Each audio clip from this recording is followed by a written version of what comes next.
it was where I really cut my teeth. And the military gave me this kind of weird like rhino skin to be able to be okay with dealing objections, but at the same time look beyond just the initial thing or initial sale, but what else can I provide to this person to show value? So, Hmm. so yeah. Yeah, and so really interesting kind of transition and life experience. That's what I find most exciting is being able to talk to different business owners, but being able to talk to you and just different people in general. Is everybody's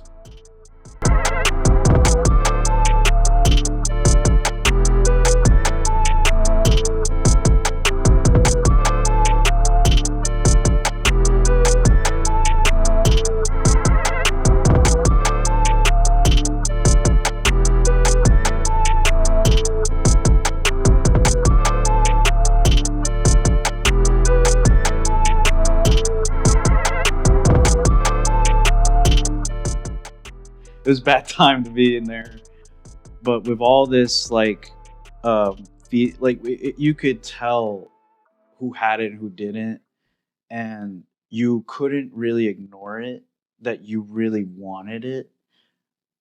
Some people did it legitimately, some people did it illegitimately. I chose to do a more legitimate route just because there's a lot of good success there. And what I learned in Miami is when money comes fast, it also leaves fast. Mhm. So it's better to build those primary foundations that you want to, and that's what I learned from Miami was not to be so fast and quick to get into things, but to be able to be wise about your choices and also have a plan. Any business that I've ever talked to up to this point, I've learned was from my time in Miami, where there were guys that I worked with that wanted to go 0 to 100 really fast, and sometimes wouldn't work out the way that they wanted to, and they blame people, they'll blame circumstance, they'll blame the product or their system or their service.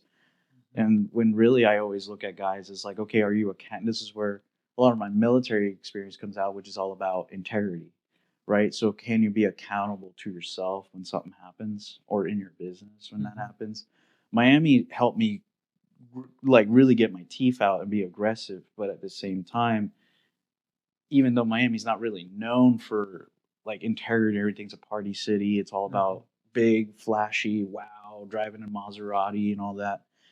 There was a big part of me that Miami did instill in me, which made me appreciate the feeling of having integrity, being honest with your clients and with yourself, and at the same time committing to something more Mhm. other than just the paycheck, right? And in the world I live in sales and in marketing, I know sometimes we get caught up on the money and we get so caught up on what we want from money that we forget to see like how do we instead of just building to the weekend, which is what a lot of people in Miami I've seen the mentality be, is well, how do I get beyond that and create wealth Mhm. and build myself to be something more than just I'm at the club on Friday night and having a whole fun weekend and then Monday I come back like, oh yeah, I didn't do anything. Mhm. So yeah. Yeah. And so that's really interesting. I believe that we've talked about this a few different times, like off camera, off Oh, screen, yeah. and things. Is your upbringing? I believe your father was a first generation Yeah. in the United States. Yeah. So what were the principles that your father instilled in you? Uh, you know, you're kind Yeah. of coming It coming. it's a heavy question, but I'll try to make it as simple as I Mhm. can, honestly. But my dad always said, um, just translating it in English was, you never leave a scar where you go, you leave a handprint to say that you were there, that you had a positive influence or direction in that person's life, whether it's their business or personal, the relationships you do, because in business, relationships are important. I think one of the things my dad really put a lot of stress about is maintaining those relationships, being a man of your word, and having integrity to Mhm. things that you do and say. And even right now, where we live in the world of sales, where we're getting away from this dynamic of the 1980s used car sales guy, and we're getting more into this like holistic consultant approach. I think it's even more prevalent to what my dad was saying many, many, many years ago to what it is now, where it's leaving a handprint, leave a gesture that said, yeah, you really made a great positive thing in my life or my Mm-hmm. business. And the way my philosophy of my dad always thought of in business was there is a sense of personality or personal when it comes to business. When you start taking 8 hours a day to do it, 16 hours a day, taking no sleep, almost crafting whatever it is that you're trying to do, product or sale of a service. It's what can you do to better yourself every Mm-hmm. day? And between that and the military, just what we like to call practical application in the military, or PracApp, is like a little small acronym. It's just Mm-hmm. applying these things from the get go and learning along the way. Right. In my almost many years of doing this, the first thing I've always learned was if it doesn't work, rethink it, try again. Right. And I could even make it as simple as a guy trying to zero in their rifle and just try to see if they shoot it out and they hit the black on the bullseye. Sometimes it's a little bit off to the right, sometimes it's a little off to the left, or your sight's completely out of whack. And you just got to rethink of it again, restructure it, and then shoot again until you get what you want. And I think anything in life, when you start understanding and humble yourself to know that, hey, this is wrong, or hey, I need to do this Mm-hmm. better, or hey, these are issues, that's actually a great note for someone who's self aware and they're more than willing to go to the next level and actually grow. Yeah. Yeah. And so, really interesting to hear you speak about that. I think it's always interesting those that take, one of the most noble career paths in serving their country. Yeah. And I really would want to know a little bit more about why did you make that decision? Was there a moment um, that was like, I'm joining the military, and I'm not just joining the military, I'm joining the United States Marine Corps. Talk to us a little bit about that pretty big decision when you're 18 years old to Yeah. make that leap. So funny. I actually wanted to join before I was 18. So I was actually like into music production. I was an AV guy even in high school. I was starting messing around with AV because I wanted to. One of my biggest things, I went through a really bad tragedy as a kid. My mom passed away from cancer when I was 7, 8, and my dad had to pick up a lot of the slack of being a single parent raising a kid. And a lot of people could relate to this. It's just you're when you're a single parent, you're doing 16-hour days, you're doing part-time and a full-time job to make ends meet. My dad was definitely big on providing, but he also had to help me understand on my own to be like, hey, you got to do your own come up here, but the best I can do is provide guardrails. So the Marine Corps was like a guardrail for me, because my like going back to what I was saying about Miami, it's a crazy city. You can really get lost in some really bad situations there, and it could lead you to a very what would look like successful, but in reality you probably burned a lot of bridges to get there, and you're constantly in a swivel, right? You're just like looking for someone to do you wrong. But being that the Marine Corps was like this avenue that I felt like, hey, I could get out of this, and I don't have to feel like I'm stuck in this bubble.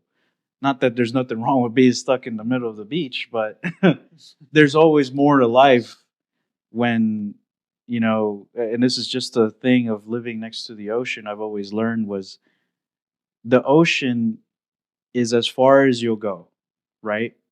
Because that's as far, or unless you swim out, but you can only go out so far.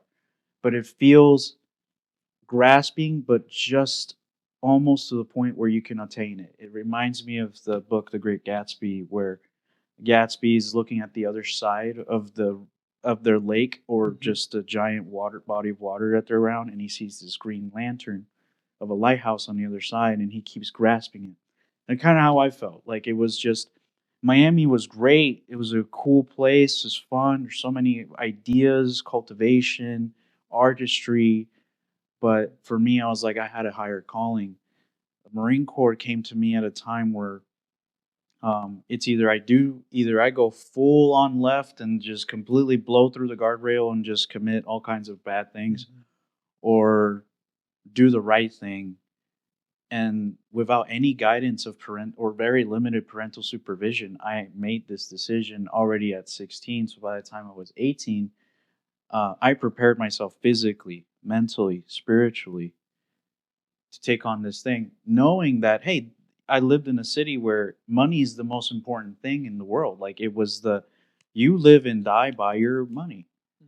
But I chose knowingly that, hey, this isn't about money. This is about more than that. And it's about what are you going to leave a legacy that you can say, I left a handprint. I left something there that was worth everything. And the Marine Corps, it encouraged me to not be like everyone else.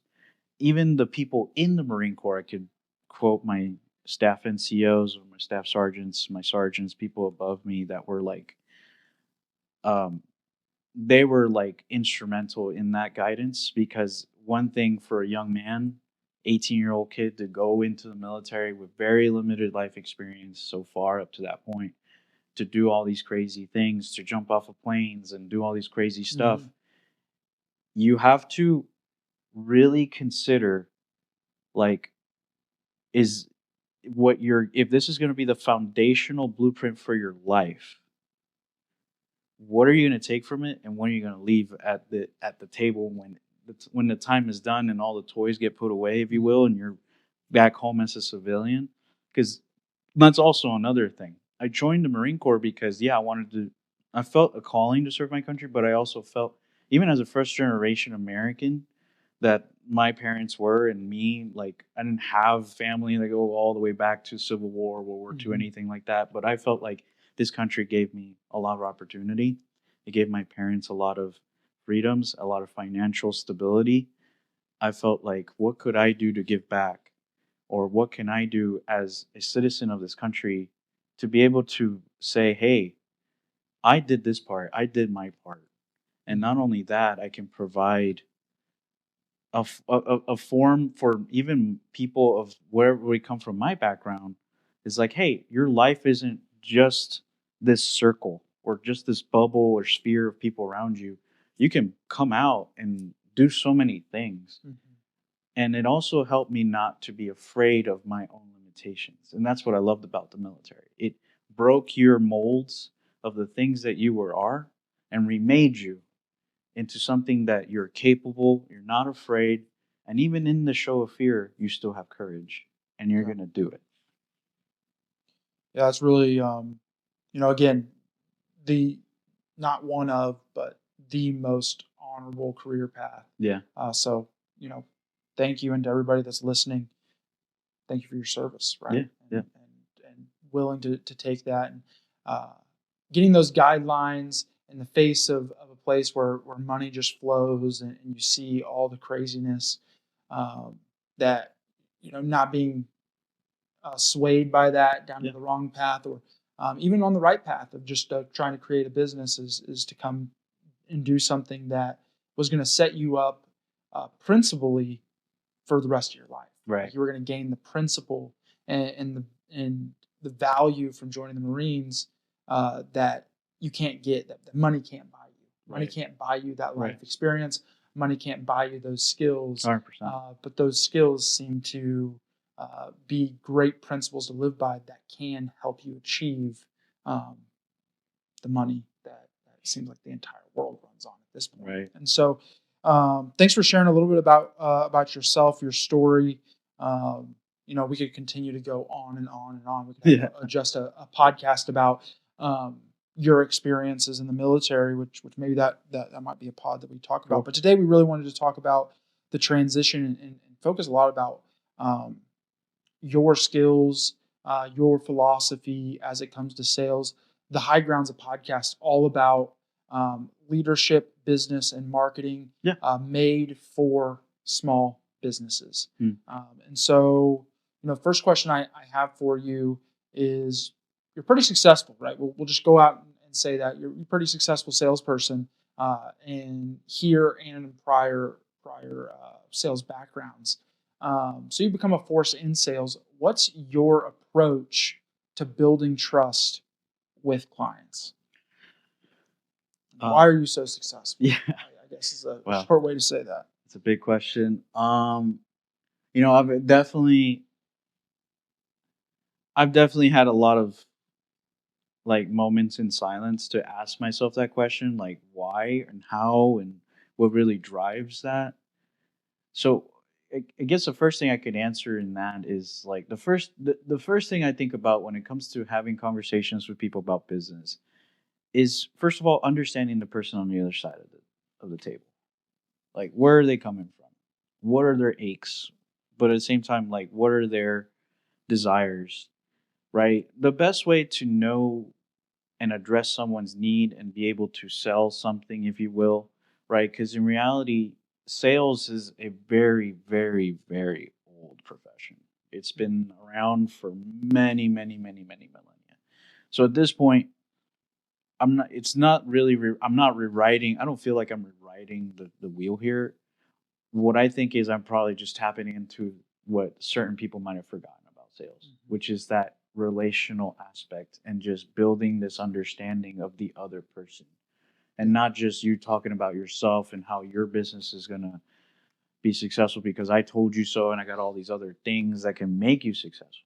It's actually more like, well, tell me what your concerns are. What are those things that give you that leave you awake at night? Like, and then what are those things that make you feel bliss? Like, man, I made it to $1 million in revenue this quarter. Awesome.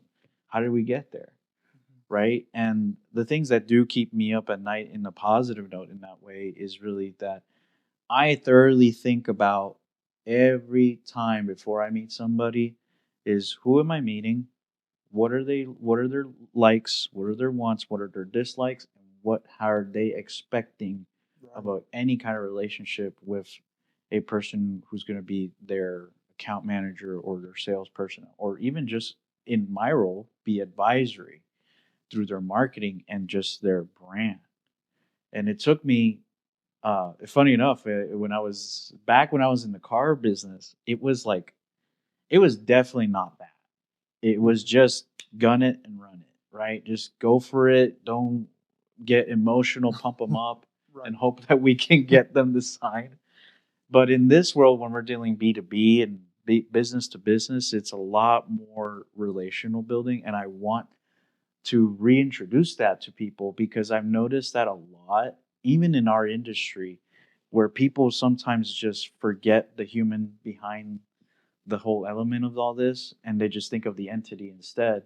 When reality, I do think that the entity is only existent is as long as the people who run the entity know what they're doing and actually embrace the culture of that. Mhm. So my first thing is always learn who they are, learn their needs and wants, understand their expectations, and get immersed in their culture. Visit their operations, get into their day-to-day habits. What do they do? And being as a consultant instead of just running the old ABCs, always be closing approach. Not that there's nothing wrong for that. You do need to be that way because sometimes you get caught up on all these ideas and you don't implement it.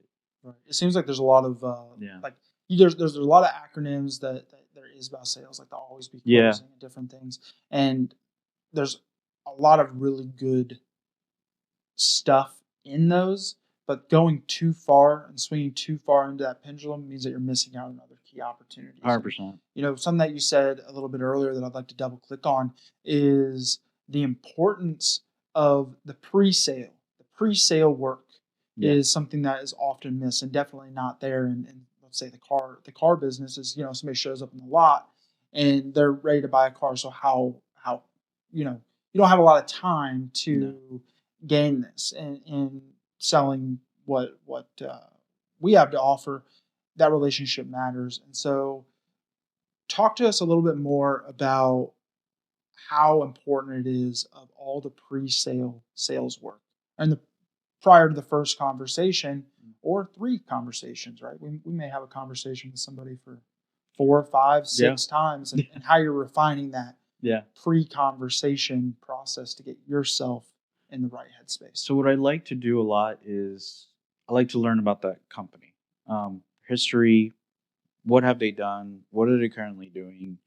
And what are they defining success? And what do they also define, which is not a favorite word out in business, is failure. Because in order for people to, and this is going back to, again, what my upbringing was, is like, for you to know what success is, you have to be humble enough to know what failure is. You got to know what the bottom of the barrel is. If not, if you have never felt a bad day, in your business, then you hit the panic button. And in sales, a lot of people don't want to go there because they avoid that conflict. Mhm. I have no problem with being in that, and let's talk about things that didn't work. Because in order for people to be better, it's always good, this pre work that needs to happen before the conversation. Like, okay, it looks like this didn't work, or this worked, but this probably could have been better edified, or maybe optimized better.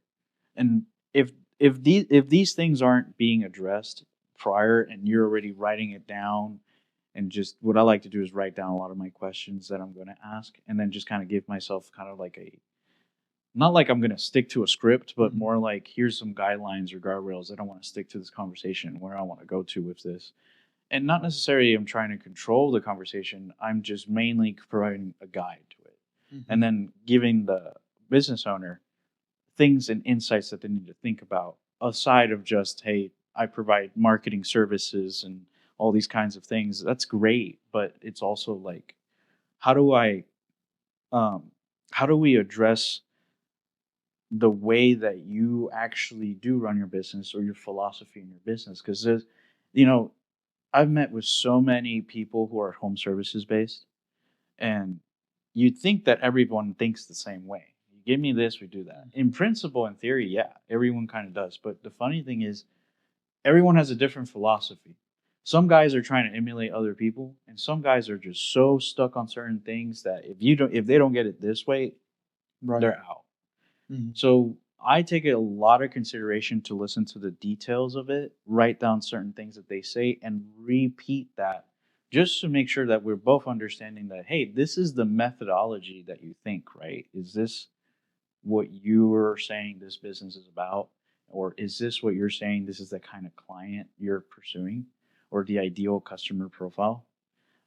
Which is another big thing that I take to consideration, even prior to all my conversations, is, is this narrative that you have online really addressing to the people or audience that you want to go Mhm. after? If not, well, what are we doing here?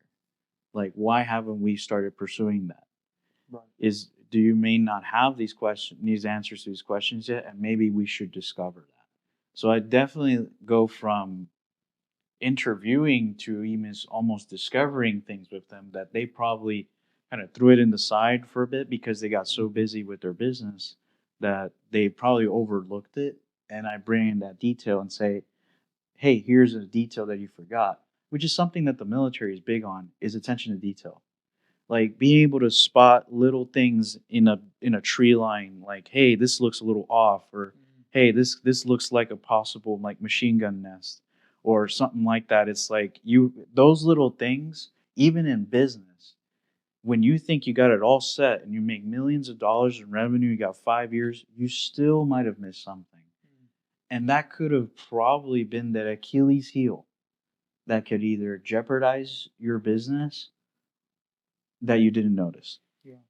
Yeah, and so, that's a really good clip right there, is like, you know, being able to help businesses identify the blind spots because they're so caught up in running their business, trying to serve their clients. Maybe they're on a roof or in a basement Yeah. installing, a new water heater or furnace or something like that. Is they are oftentimes moving so fast that they don't have the time to slow down. And so what I'm hearing here is you're spending a lot of time in the pre-work, and you spend a lot of time listening to understand the client's true needs, Yeah. which slows the sales process it's less about getting the quick sale. You actually want to put the brakes on the sale in some instances so that you have the best understanding of their understanding. And in that first conversation when you're having with the clients, you may say 5 words Yeah. in the entire conversation, because it's more about letting them speak. Which reminds me of, when I was in my sales seat selling Medicare. One of the most valuable things my boss told me, because I was having a real problem with slowing down. Yeah. Right? Is asking the questions is like I would run through the script and I would just be talking, Yeah. and the people on the back end, Yeah. and I was like, wasn't finding success. I'm like, I'm getting people on the phone, having hour conversations. Yeah. Like, what's going on? And he told me this. He said, think about going to a party, and if you go to that party and you walk up to somebody and only talk about yourself, and you do 100% or 90% of the Yeah. talking in that conversation, they're going to leave that conversation saying, wow, what a bad conversation. That Yeah. guy I don't like that guy. What a All he does know-it-all. is yeah, he's a know-it-all. Yeah. He only wants to talk about himself, Yeah. versus walking into a room and asking the questions to allow somebody else Right. to do the talking. Yeah. They leave that conversation saying, wow, that Rick guy or that Zach guy, he was awesome. Like, he sat there and listened to me. I love that guy. I want to invite him back over. I want to have another conversation with that guy. Yeah. And that's what I'm hearing you do and where you've found success. And Yeah. so kind of onto another question I have for you is, you got to be really disciplined in the military.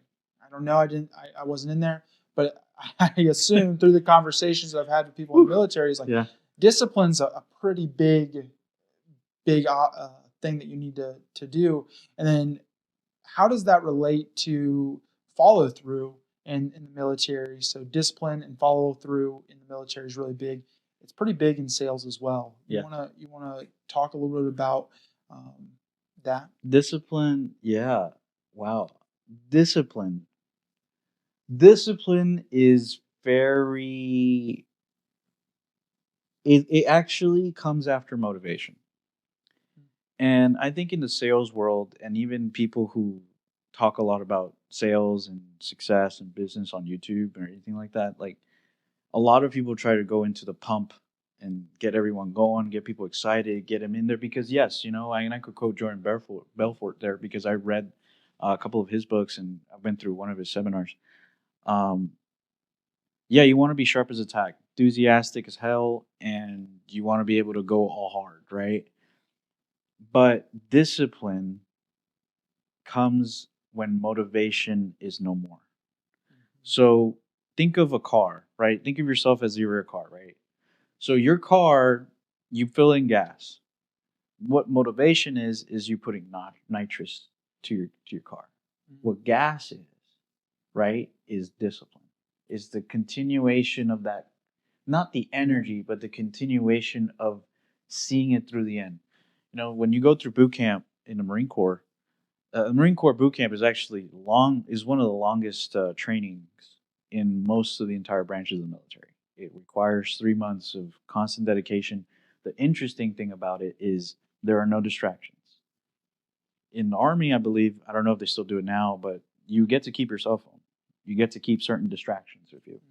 In the Marine Corps, there is no distractions. You're not allowed to phone home or do this. I mean, you can, but in reality, only when you get there. And maybe you get very limited time to just go old school and just write a letter home to mom and dad or your girlfriend or your wife or whatever. And then what they taught us about discipline was be able to see things through. Because once the motivation's gone, and even when you're in a firefight and you're getting incoming stuff like that, you're like, oh shoot, I don't know what to do, or I'm freaking out. And sometimes you just gotta follow through and just focus on your training, focus on your prime directives in your mind, and just see it through. Because let's say you picked up a interesting client, or you picked up a great prospect, or you have something that's very exciting, you can't wait to close, it's going to be great, all the possible results of that come through. It is better to keep yourself, what I like to call, keep your saber in your sheath. Don't be rattling it around and everything. Because then, even in that, people can also see desperation, or even can consider it as desperation. So, what does discipline really do to people is it's the gas that you need that continues you on that long road from one city to the next city. That most people are motivated in the first hour, but after hour 4, you're kind of like, man, it's been a really long drive to Dallas. And Yeah. you're just like, we need to take a break. So discipline helps make you see through the initial emotional response of something and stick to your logic and see, okay, what's the next step? What's the next thing I got to do? What are the next evolutions that I need to get the client and myself through so we can actually go into execution, right? Because you could have talked about a potential proposal campaign that's going to get them to the next level, whatever the case might be, and we're all excited. But it's not going to be fruitful until you discipline yourself. Okay, let's get this going. We'll draw this out, and then here's the next webinar. Here's the next steps. Right. Here's the links that we're going to need in our world so we can make sure this is successful. So success is not only defined by motivation or the purpose of wanting something. It's also seeing it through all the way to the end. Yeah, and I say this all the time. It's like anybody in the world can eat better for a day or a week. You can even take the timeline. They can work out for a week. They can read a book.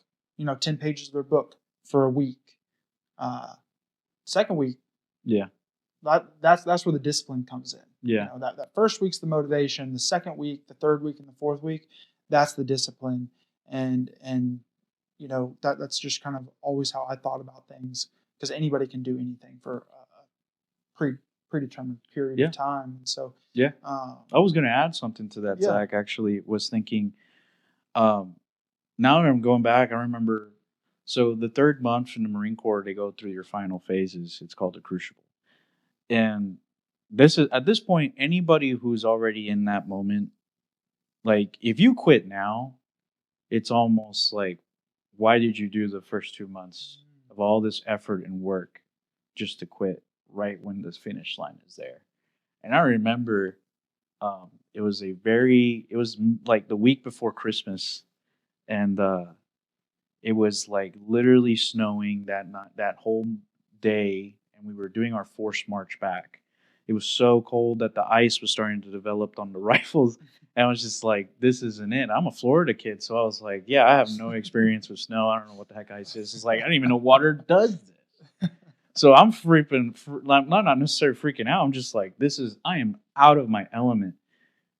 So even when you're out of your element, discipline and training and that mental foundations that you build yourself on will see you through. It's not motivation. Motivation is like, okay, you woke up, because there's different levels to it, right? Like you could have been like, your motivation this morning could have been like, I woke up right as the alarm and I didn't hit snooze. Cool. Yeah. Or it could have been, man, I woke up 30 minutes before the alarm. I was doing 40 push-ups in that day. And going back to your analogy, like, which was about, hey, some people are just, okay, that first day I did, I ate right. The next day I'm good. I could cheat.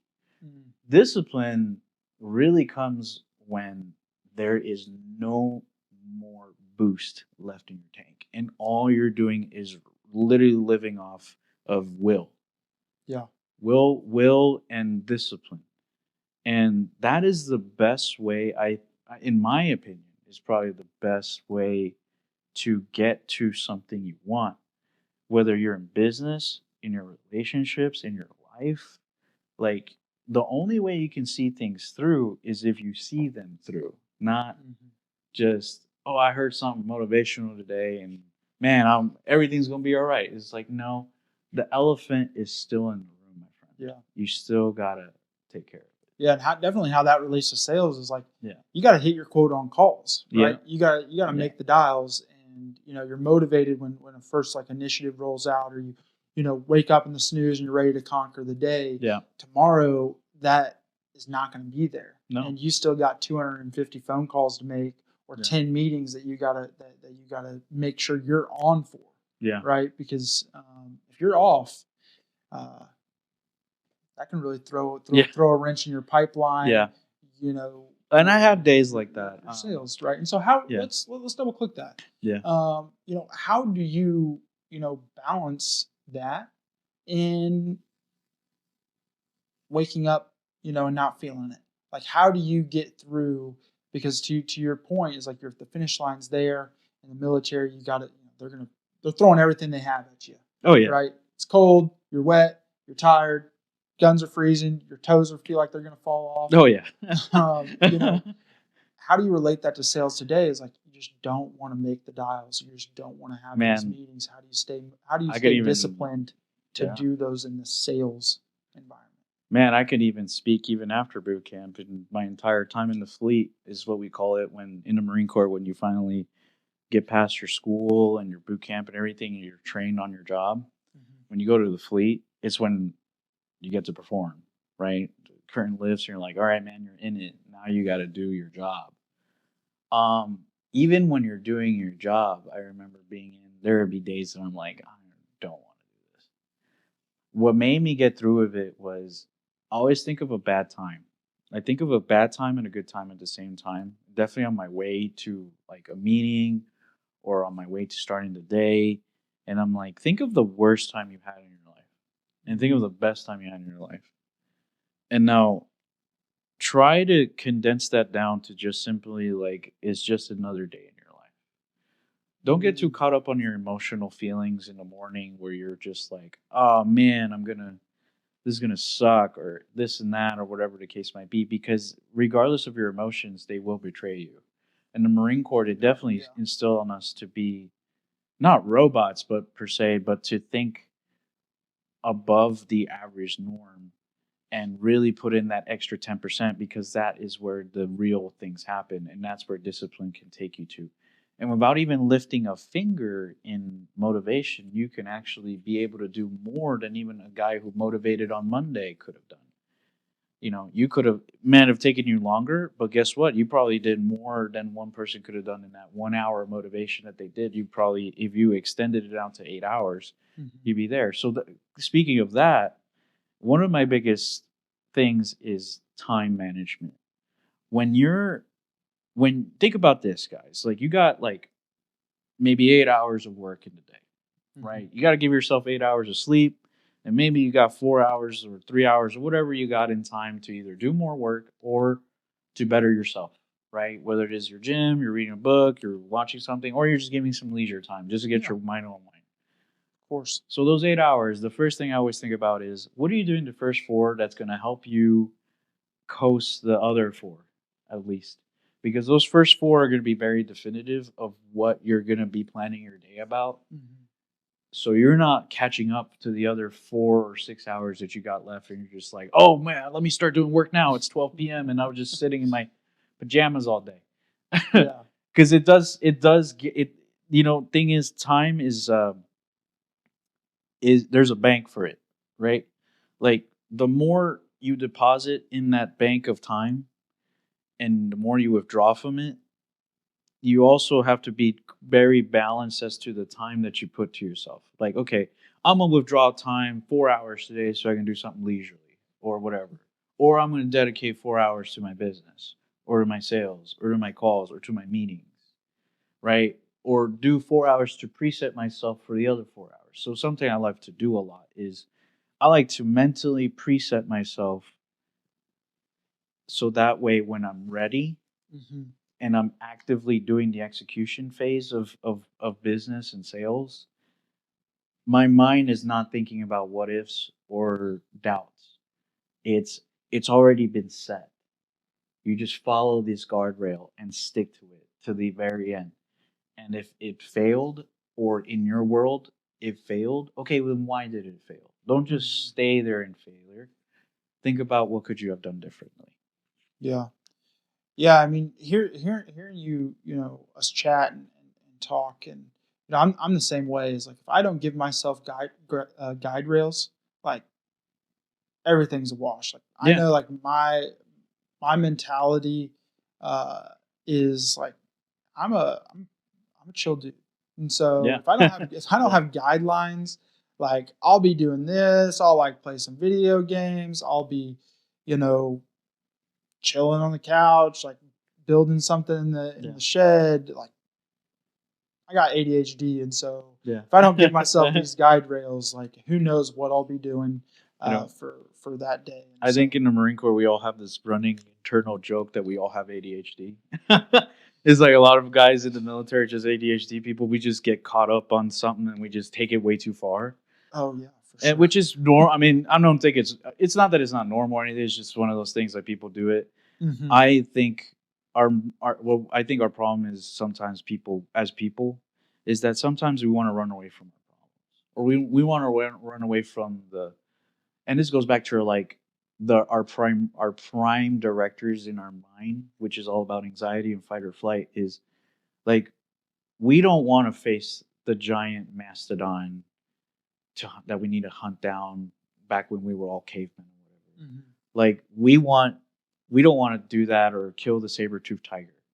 But it's actually when you discipline yourself and knowing, hey, this is something that needs to be done whether you like it or not, Hmm. and you start already putting in your mind certain, it's almost like you're brainwashing yourself. It's like you're brainwashing your mind to say, hey, I know you feel this and this, but let's ignore these emotions for a second. I'm not saying they're not valid. I'm acknowledging them, right? But I know that there's a higher purpose for all this, even though your mind will say constantly, your own body will say, well, calling that guy sucked, or hey, doing this, that's not going to do this, or hey, every time we do this, it never ends up this way. And that's again coming to your humble self, because again the Marine Corps is all about breaking people down from their Hmm. individuality and remolding them into this like elite warrior situation. All they're trying to do is just help you take on their principles and their code of ethics and their way of thinking. And what I took from that was, again, it was just like I grabbed it and I said to myself, what can I do for myself? Like I can't be a Marine every day. And it's funny because they ask you, you got to be a Marine every day.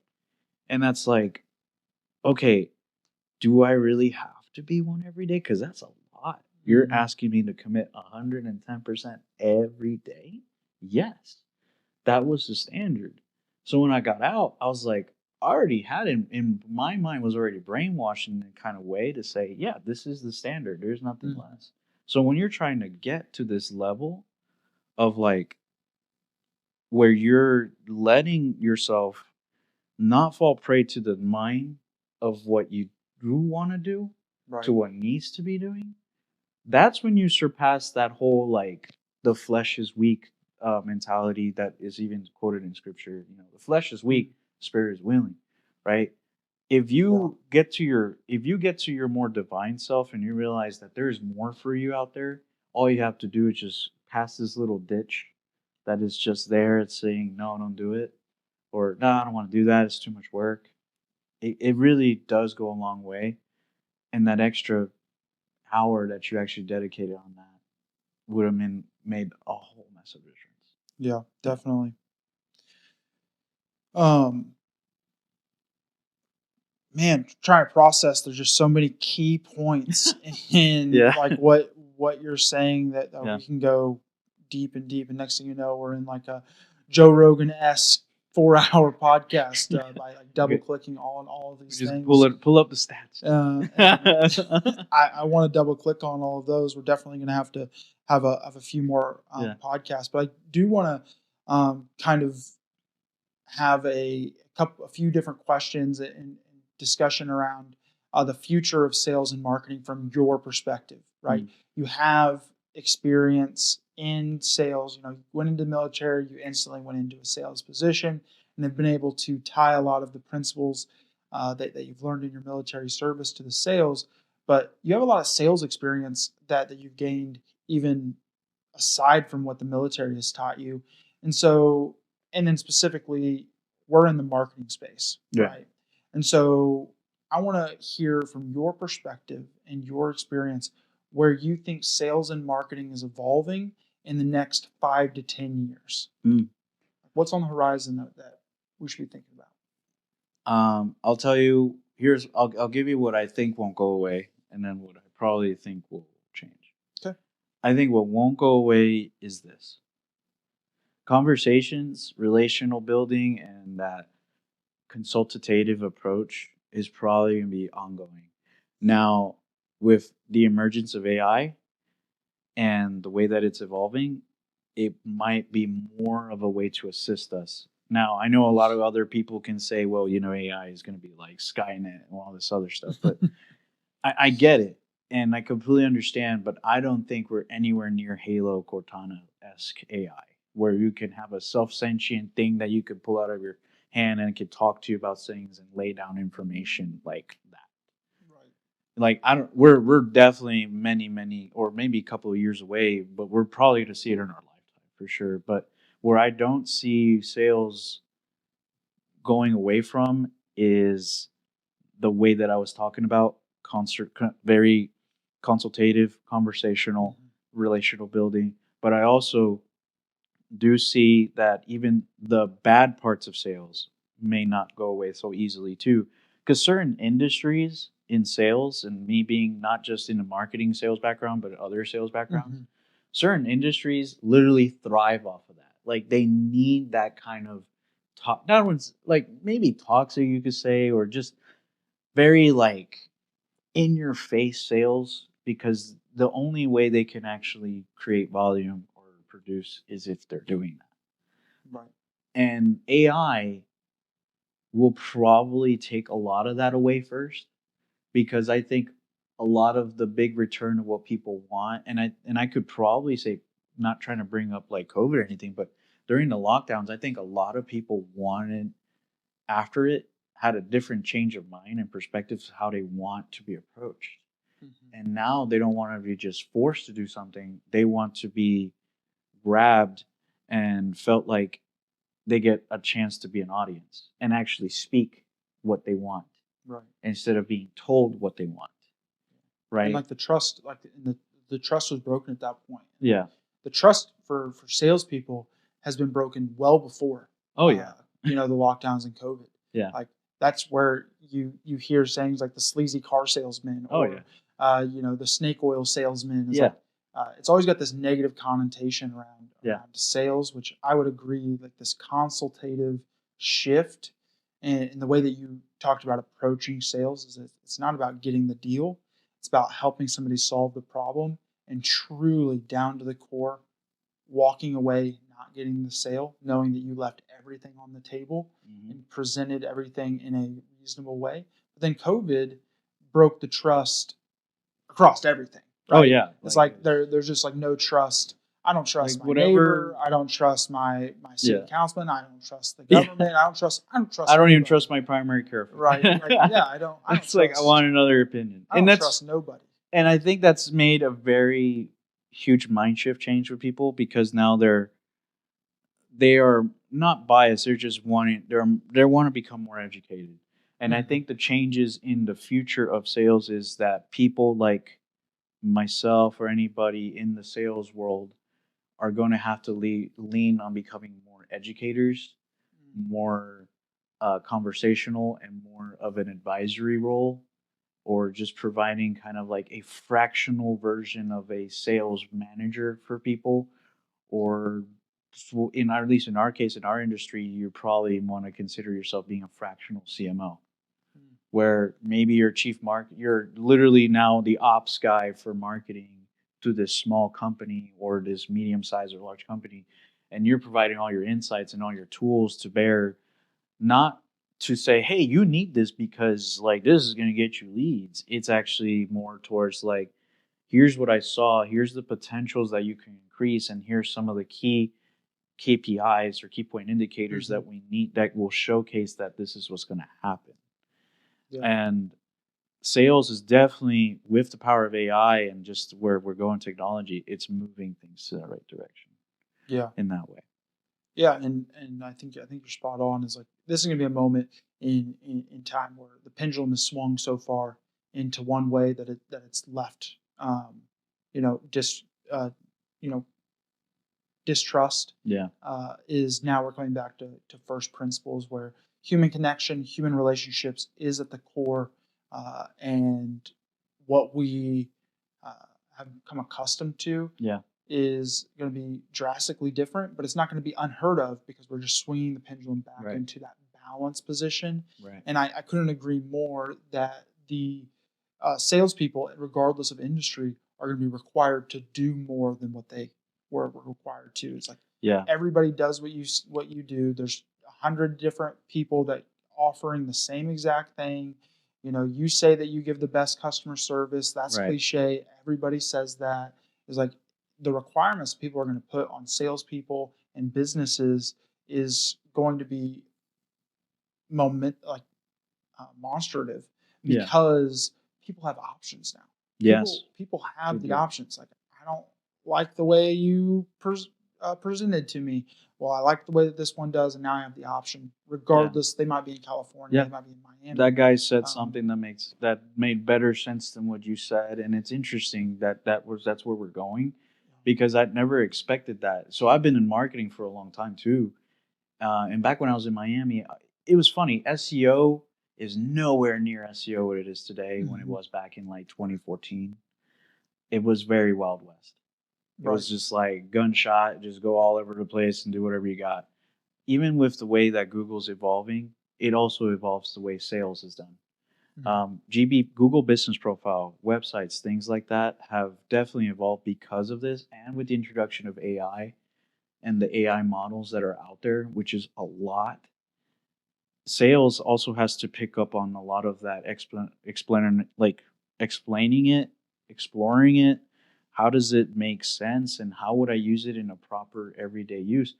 It's almost like you're going into storytelling. Like Right. you literally have to bait a narrative with people and let them see it. Like, how would you use this in your own day to day operations in your business? 100%. And so I've got 3 rapid fire questions here. And Sure. so rapid answers, just kind of off the top, kind of like a fun segment I want to try out Yeah. here. Is so these are gonna be questions about your personality and what you've learned. So first question I got for you: what's the most valuable lesson you've learned in sales? Don't lie, cheat, or steal. That's a good one. Yeah, but well, that's I feel like that's a given, but you'd be surprised, you know, Yeah. like wow, you know, even in our industry where we have our gimmicks and we have our bad eggs in our industry, man. Don't The one advice I could say is be authentic, be real. Transparency is key. Like, no need to play smoke and mirrors with your clients. Would you appreciate if they did that to you? Hell no. It is better if you were that way from the beginning because it goes a long way. It just That's a good does. one. That's a good one. Don't lie, cheat, or steal. Yeah. Next question here. What's one thing the Marines taught you that you use every day? Um, the big thing I think is back to our ethos is just like honor, courage, commitment. Um, honor, which is in our modern society, and not to be too crazy philosophical about it, but it's like honor is definitely a forgotten thing in today's world. You know, we used to be back in the day, you know, we used to be like my my word is my honor, right? Like you shake your hand with a man and say, this is I'm honoring what I'm saying, I'm honoring a deal. We have definitely gone a lot away from that. I'm trying to bring that back to society again because I feel like honor is such a forgotten principle in today's world. We're always looking out for our Mhm. own, but we all Yeah. need to remember it's not just for you, it's also for other people because money is not made. And it's something actually me and my dad were just talking about this 2 weeks ago. Money is not, you didn't make the money by yourself. Money is made through an effort of other people. Mhm. So if you're trying to make money, you're not going to do it by yourself. You're going to do it through people. People is how money is made. Yeah, it's passed It's through many passed through so hands, many and now hands. you're just the holder of that money in Yeah. that specific And period it's a of time. meta energy, right? So it's just something that you're holding on. But just like energy, it cannot be destroyed. You can't really destroy it. It can only be changed. So money is just a representation of that, and you can turn it into something. This is why I tell people like, okay, you have money for something. Well, how do we convert that into an energy for your business to drive more or Right. to even sustain you more? Yeah. Really? And so, best lesson in sales: don't lie, cheat, or steal. Best lesson that you've learned from the Marines is just honor and integrity. Yeah. And then last question here: if you weren't in sales and marketing, um, what career would you pursue? Um, you know, if this wasn't it, I probably would have continued audio. Mm, I like creating. I think creating music is fun. It's an artistic part of me. I think every young man, in regardless of any profession, has to have some sort of artistic moment. Like you got to have mm, something creative in your mind, because if all there is just work, work, work, or just pursue play, play, play, but it's play that's nothing, like you're not really getting anything or mm, honing anything out of it, is really bad. So I think the best thing to do, and if I wasn't doing anything else, I'd probably be doing that, because one, still would be serving the masses by just kind of making music. yeah. And music was my passion before the Marine Corps. And funny enough, music still kind of is, but like I appreciate it a lot because music helped me take a details to tempo, beat per minutes, things like that I Mhm. learned as a kid that I liked. It was like Yeah. no way could you really learn what attention to detail is when you're breaking or dissecting a song from the production of it all and being like, what's the beats, the rhythms, what are you using for certain sound bites and Yeah. lyrics? It's Yeah. And crazy. so you like right now use in our role and running a business Yeah. and what most businesses see is like they use a lot of that right brain. Like that right Yeah. brain Yeah. is always on. That's the brain. And so Yeah. if you weren't using your right brain, you'd be using your left brain Right. in those more artistic um, Yeah. avenues and mediums. Um, so this has been a really action packed um, podcast here. We talked a lot about pretty much your life, the Marines, the principles and your philosophy in sales, and what you uh, have done to achieve success Yeah. in your sales role. And so, just to recap a little bit of everything that we've talked about in this podcast, as we wind it down, is discipline and preparation are the foundation for success. Yeah. Like be prepare, we talked about making sure that you're doing all the pre-sale efforts. Don't just pick up the phone without any of that pre-sale effort. You're going to fail. And then stay disciplined in doing that. Always do that before you pick up the phone or when you go meet somebody. Make sure that you do the pre-sale work. Talking about building the trust and authentic relationships and how that is essential to sales. So Mm. making sure that you're not lying, cheating, or stealing. You're approaching everything with integrity and honor. You're building trust and having an authentic, transparent relationship to achieve the best results.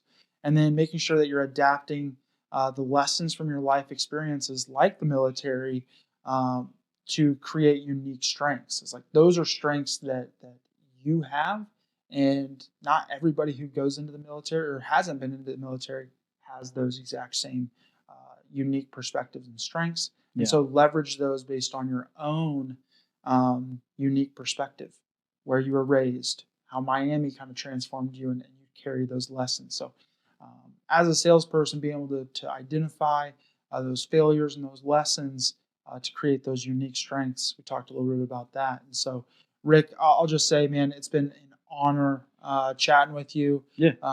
And I hope that this is just one of the podcasts that we do in the future because I think there's so much value that you bring to the table for other um, sales professionals. And so I'll let you have the last word as we close out the podcast.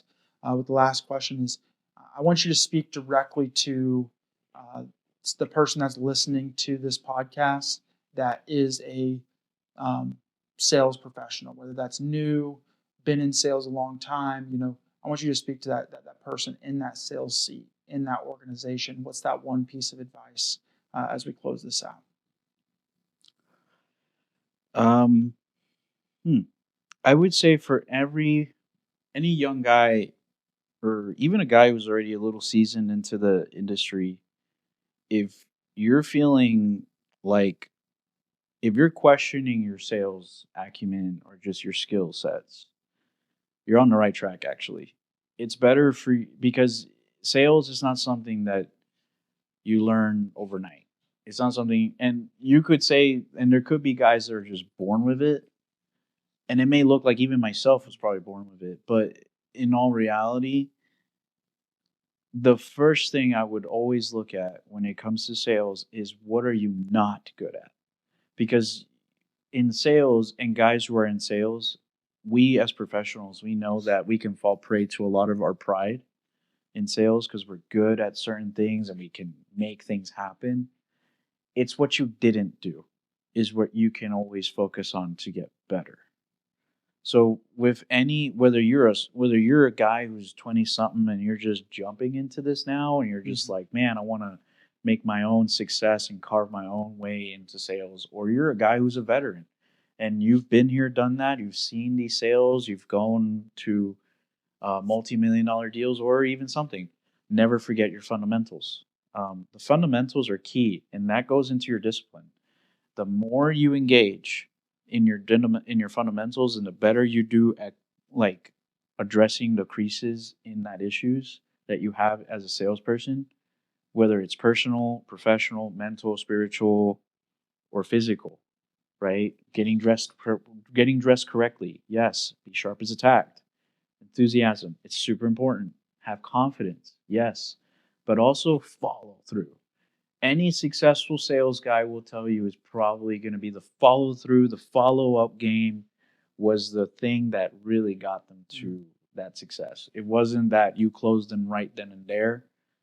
It was the fact that you took your time, you dedicated time and efforts, and you guided the person to the right decision Yeah. every single time. Yeah, that's a really big one Yeah. there. And to boil that down, it's ask yourself the tough questions, look yourself in the mirror, Yeah. and stay accountable. And it's not about the destination; it's about the journey and making sure that you're 100%. taking the right strides. And so, super heavy podcast, a lot of really good action items. Again, Rick, pleasure having you Yeah. on. Well, we're going to Sure. have you on again, no doubt, because there's just so much that we weren't able to double click in this time frame. And again, if you're listening, you have some additional questions for maybe a future episode for the podcast, questions for Rick, feel free to drop those in the comments wherever you get uh, wherever you listen to the podcast. Again, the High Ground is a podcast about business, leadership, and marketing.